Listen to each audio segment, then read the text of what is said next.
Hi, and welcome back to Focal Point AFR Talk. Brian Fisher is my name. Great to have you in the conversation.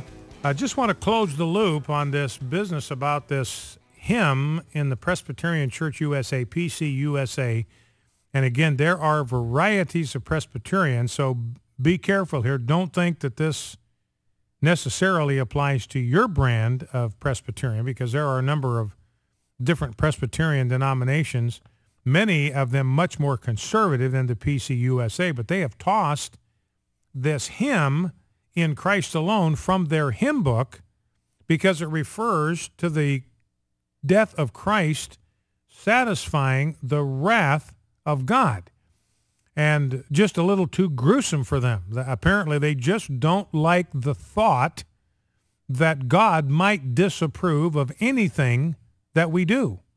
You know, their theology is that the only thing that God disapproves of is disapproval.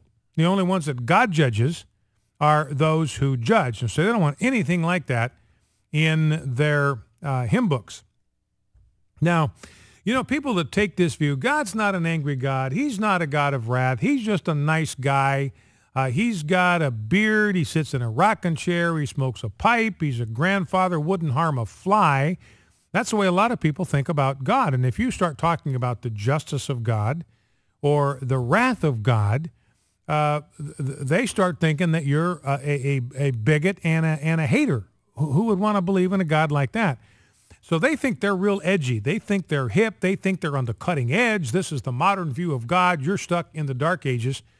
But I've got a quote here that goes back to the 2nd century. There was a heretic by the name of Marcion. And there was one of the church fathers by the name of Tertullian. He wrote in the 3rd century about what life was like in the 2nd century A.D. of the church.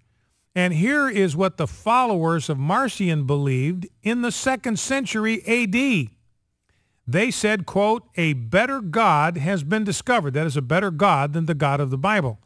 "A better God has been discovered, one who is neither offended nor angry, nor inflicts punishment, who has no fire warming up in hell, and no outer darkness wherein there is shuddering and gnashing of teeth. He is merely kind." So this lie that God is not a just God, that God is a God who is not a God of wrath, is not a God of anger, that lie of the enemy has been around for 2,000 years. Now, why would Satan want people to believe that?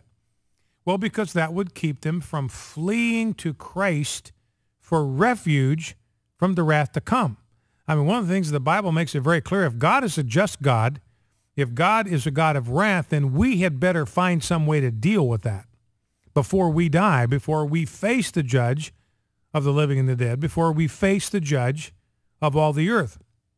You know, when people say, well, Christ was all about love, he wasn't about wrath, he's a New Testament God, he's representing a completely different God than you find in the Old Testament. But do not forget that Jesus talked more about hell than any other figure in the Bible. Most of what we know about hell, we know from teaching that came from the lips of Jesus.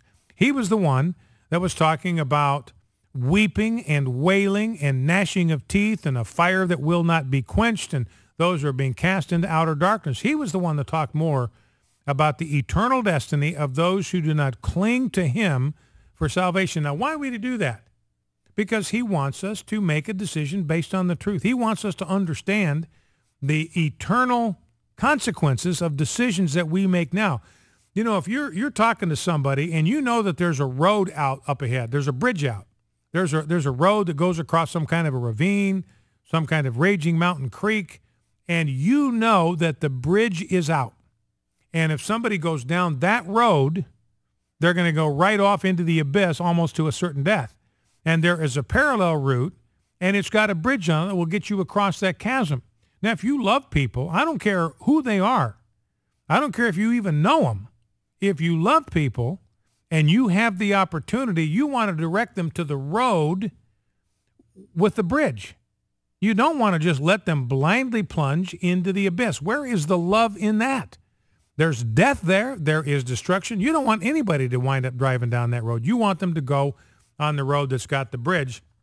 But apparently the PCUSA does not want you to think that the bridge is out on the road you're on, that all roads lead to God. That's where the PCUSA is coming from.